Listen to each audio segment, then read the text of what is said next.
Hello everybody, it's Ezra time again. I welcome back to another reaction video. And today I'm gonna be reacting to The Matrix Reloaded Pit Spinning by once again Screen Ryan or Ryan George again. I guess. I did watch the Matrix trilogy. And I think The Matrix Reloaded has a lot of great action sequences in my opinion. Even though again the story is not that great. The first one, I think, even though I think the first one, if you just leave the Matrix as his standalone movie, I think it could work in a way. But of course, you have to do a sequel to it. I mean, again, I'm not complaining. I'm glad there is a sequel. And Reloaded was okay, I think. I still enjoy the movie because the action was great. It was bigger than the previous movie. Even though, again, the story and the characters, I guess not so much, to be honest. It's a lot more complicated than it is, especially the thing with the architect. Oh god, it's so complicated. Like I don't even understand what he was saying, even though I maybe a little bit, about the Matrix being the sixth version, and then there is some other stuff that he said that I can't even remember, to be honest, guys. Again, maybe you guys already understand what the architect is actually explaining because this came out in 2003, I think.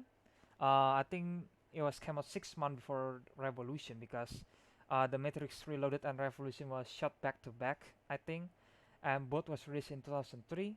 So, yeah, maybe you guys can explain it a lot better than, you know, maybe you guys can explain it better, but without further ado, let's just get into the video, shall we? So, you have a Matrix sequel for me? Yes, sir, I do. Although I did realize we kind of made the perfect standalone movie with the first one, and this one's completely unnecessary. Oh, actually, our finance team said it's very necessary. Well, they do call the shots. So what happens in this thing? Well, at the beginning of this one, we're finally gonna get to see Zion, where all the unplugged people live. And what's that like? It's a big cave. It literally looks like hell, and everyone has sweaty raves in it. Oh, cave raves are tight. Yeah, so we're just gonna have this super long scene of sweaty people grinding on each other and Neo and Trinity going at it. It's gonna go on for a while. Oh yeah, how did they fall in love in the first movie again? By being the male and female protagonists. Very romantic. Yeah, so we're gonna spend like 30 minutes in Zion with just a bunch of slow-paced political and philosophical conversations. It's gonna go on for a while. Why are we spending so much time in Zion? Well, because the audience has to understand what's at risk here. A big cave where people slowly talk about philosophy and politics all the time? Exactly, so the stakes are pretty high here. People are not going to want to see Zion destroyed. I kind of want to see it destroyed, though. That sounds much more exciting than everything you just described. Oh, dang it. So does anything exciting happen in the movie, or is it all talking? Oh, there's some exciting stuff, all right. You know how everybody loved Agent Smith in the first movie? Oh, yeah, it's going to be hard to top him as a villain. Actually, it's going to be super easy. Barely an inconvenience. Oh, really? Yeah, see, I figure that this time, instead of Agent Smith, we can have, multiple Agent Smiths. Yeah, I mean, logically, more Agent Smiths should be more exciting than just one. That's smart. Thank you so much. But how is it possible, though? I mean, he died in the last movie. Well, we're gonna say that in the first movie, when he exploded, that actually set him free, and now he can copy himself. How does that work? Unclear. Well, okay then, as long as there's more of him. Oh, there will be. Wow, wow, wow, wow. And towards the beginning of the movie, some people from Zion are having a meeting, and Agent Smith passes by and leaves an earpiece as a message to Neo. What's the message? It's kind of like, hey, Mr. Anderson, I'm back. It's the sequel. I'm coming for you. If he knows where a bunch of Zion people are meeting, why doesn't he attack them? Well, he's kind of like playing with Neo, I guess. Isn't he a program? He is. Why would playfulness be a part of his programming? Because it'll make for a cool moment. Oh, okay, great. Oh, and speaking of cool moments, later Neo's gonna have a fight with a bunch of Smiths. It's gonna go on for a while. Can't Neo jump inside people and make them explode? Yeah, but he's not gonna. Why not? So there can be a fight scene. Oh, okay. And then at the end of the fight scene, Neo's gonna fly away. Why didn't he just fly away in the first place? So there can be a fight scene. That makes sense. Yeah, and also this way we can show off our new CGI technology that does not make humans look like rubber in any way. Kinda suspicious of you to specify that unprompted. Oh, whoops. Whoopsie. So what else happens in this thing? Well, the good guys are gonna go see this French program because they need to go see another program called the Keymaker. Okay, and why do they need this Keymaker guy? Because they need a key to open a door. I'm just adding stuff in to stretch this out so action can happen. Okay, gotcha. So this French guy's like a jerk, right? And he doesn't want to help, but then his wife helps when he goes to the bathroom because she's like fed up of his infidelity. These people are programs though? They are, yeah. I guess they're programmed for couples drama. I don't know what's going on. Well, okay then. So this lady kills a henchman and then she tells the other one, go tell my husband what I did. What? Why would she do that? Well, because there's a fight scene coming up. It's right here in the script. Oh, okay, yeah. Nice of her to set the stage for that. And also she's like, I'm only gonna help you guys if Neo kisses me like he means it. What? Yeah, this program's horny now, I guess. I don't really know what's going on. Yeah, this is getting kind of weird. So then there's a fight, and let me tell you, Neo is in no danger whatsoever. Oh, wow. The stakes are so low that I feel nothing. And then there's a big chase on a freeway with some agents and these two programs that can like turn into ghosts. Well, so what does Neo do? Well, actually, just before the chase, Neo runs through a door and ends up in the mountains. Can he just step back through the doorway and be somewhat closer? Well, the thing is, I had to find a way for him to not be in the chase, because technically he could just grab the keymaker and fly away. Yeah, this guy's way too powerful for sure. Yeah, he is. So then after a couple of minutes of this cool car chase, Superman swoops in and saves the day. What? Sorry, Jesus. What? Sorry, Neo. Oh, okay. Anyway, so eventually Neo's gonna meet this guy named the Architect, and he built the Matrix. Oh, and what's he gonna do? Oh, he's gonna talk. He's gonna talk so much. Oh. Just talking and talking and talking and using fancy words like ergo and vis-a-vis and concordantly. Why does he use fancy words like that? Well, because I want everybody to know that I know those words. It is pretty impressive. It is. So this guy is gonna reveal that Neo is actually like the sixth one, and every time they reboot the system, a new one shows up. Oh. Yeah, and then Neo has to choose between saving Zion and saving Trinity. Right, they're in love because they keep telling us they are. Exactly. So she's like falling from a building, and he flies so fast that there's a trail of like debris and cars flying behind him. If he's moving that fast, wouldn't she like explode when he reaches her? Actually, no. Why? Because that works. So then Trinity dies, but Neo pulls a bullet out of her heart and then massages it and brings her to life. So we're just giving him like infinite power now. Oh, I'm not even done. Then in the real world, he stops Sentinels with his mind. What, he can control things outside the Matrix now? Yeah, he's just, have you heard of God? He's God now. Oh, I have heard of God, yeah. But anyway, taking down the Sentinels in the real world did make him sleepy, so he's in a coma now. Oh, wow. And then we're gonna end on a big cliffhanger. What's the cliffhanger? Well, Neo's in a coma, and he's lying right next to a guy who's being controlled by Agent Smith. What? How is that possible? Well, earlier in the movie, we have Agent Smith control a guy from Zion who's on the phone, so he gets transferred into the real world. Agent Smith can travel through phones and take over people's flesh and blood in the real world. Exactly. How's that gonna work? Oh, I just write things down and people film them. Oh, neat.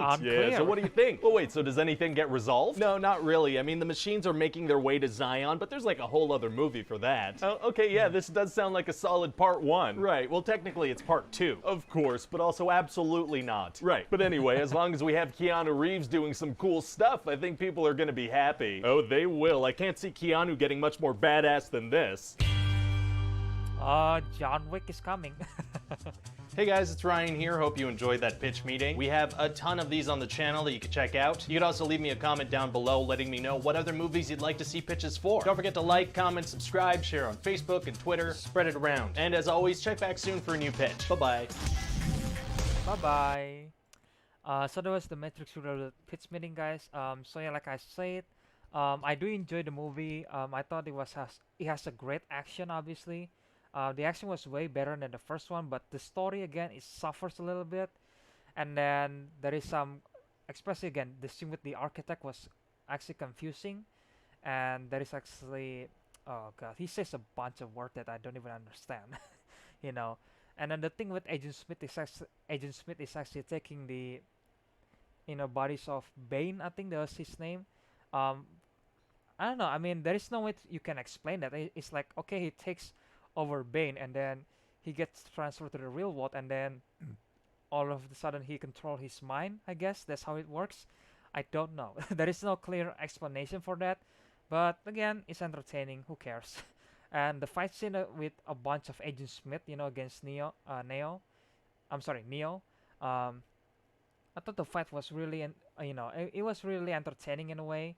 Even though again the CGI does make Agent Smith look like a ragdoll, but honestly, I don't really care to be honest, because I think for the Matrix it does work because again they're in the computer. If you actually use this CGI if you actually take place on the real world, then it does look ridiculous. But in this one, it took place inside the Matrix, so I kind of like, okay, I guess it's fine, I guess. And plus the fight scene was entertaining, and it was really funny that people love Agent Smith so much in the first movie, and in this one they were like, okay, if you guys love Agent Smith so much, let's bring a bunch of Agent Smith in this movie. And again, not complaining. Hugo Weaving, who play Agent Smith, he was a great actor. You know, portraying Agent Smith was great. And I think he might be my favorite antagonist. You know, Agent Smith, because I don't know, he's just so cool. Again, not complaining that there is a bunch of Agent Smith, because again, the fight scene was awesome, and the final fight scene in the third movie was also awesome, even though the rest of the movie is kind of boring, you know, for me. But yeah, that's that, you know. Um, so this video is actually uploaded like yesterday, I think. The pitch meeting. So I'm really curious to see when Ryan is gonna upload the Matrix Revolution pitch meeting, because I'm curious what he has to say about the Matrix Revolution. I'm pretty sure he's gonna say it was kind of boring, I guess, because the fight scene against the Sentinel or the Machine was, yeah, it's kind of boring. You know, and Zion is not really that great. You know, it's not that great of a place, because at the end of the day, I don't really care for the Zion, you know, for Zion, because he's like, I don't know, when they introduce Zion, it's kind of boring, to be honest. It's not really, they're not making me care for the people of Zion. They're actually making me like, okay, these people is kind of weird. And especially there is a whole several minutes, I think 10 minutes, 5 minutes scene, maybe more, where again, where a bunch of people actually dancing, and then they like kissing each other, and then there is a scene with Neo and Trinity is actually having, you know, in the bathroom. Wasn't in the bathroom, but you know what I mean. Um, and that scene goes for a while actually. I think it's go for 5 minutes, maybe more, maybe 10 minutes, I think. And when I first saw that, I was like, oh my god, really? It's just the Matrix Reloaded? God, I was expecting, because again, I was expecting that most of the movies actually took place in the Matrix, which I honestly, Reloaded was kind of like 50-50, I guess. It took place on Zion and it took place on the Matrix. And again, it was kind of balanced in a way, but I still kind of wish that the movie took place mostly on the Matrix, because I don't really care for the people of Zion, because they're just so boring. I guess the way they introduce the Zion people is just, again, I don't really feel for them. They just boring in a way. And yeah, at the end of the day, I don't feel so bad to be honest if Zion was destroyed. I feel bad because Morpheus was there, at the end. So again, guys, at the end of the day, I still enjoyed the movie. I think it was a good movie overall, and it was a decent trilogy at least. And even though I realized that there is a fourth Matrix movie coming out on 2021, I don't know if you're gonna keep releasing on 2021, because there is a virus going on in our world right now. So maybe the production is got to delay. I don't know, or maybe it's still going. I don't know. But yeah, I don't know how I feel about the fourth Matrix movie. I still kind of want to see it because Keanu Reeves was in it. I kind of forget the actress name, but I think Carrie, the actress who played Trinity, was in it. And then yeah, there is a bunch of new cast obviously joining the Matrix 4. So yeah, we just see what happens, guys. Is it gonna be a great Matrix 4? The fourth Matrix movie is gonna be great, or it's gonna be really bad. Who knows? Because I think the trilogy, the Matrix Revolution was kind of ended the trilogy kind of. It wasn't perfect ending. It was a tragic ending in a way, but it ended. The machine and the human make a peace in the end. So, well, we'll see what happens in the fourth Matrix movie. Um, but yeah, guys, if you want to watch the original video, I will leave a link in the description below. As always, make sure you guys check Screen Rant. Make sure you guys check Ryan George channel. Make sure you guys subscribe to him. Show him some support, because this guy was really creative. He was really entertaining. He was really funny in a way.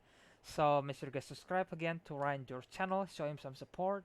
And if you guys enjoy my reaction video, please leave a like, comment, maybe subscribe to this channel, or maybe share this video to your friends or family. And yeah, and I think I will see you guys in the next one then. Bye.